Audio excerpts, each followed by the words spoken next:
রে ভাই দেখেন গরু পাড়াইয়া এটি কি করছে। দেখেন আপনারা গরু পাড়াইয়া রাস্তাটা নষ্ট করে লাইছে। কি করি কোন যে রোদ আমার মনে করেন অবস্থা কাহিল বানাই লিতেছে।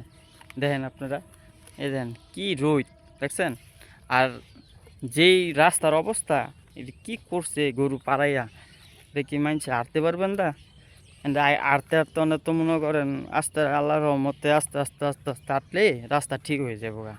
দেখছেন এটি কি দেখেন গরু পাড়ায় কি করছে নাকি আপনারা দেখেন। এখান কি মানুষ কোনো সময় হাঁটতে পারবো?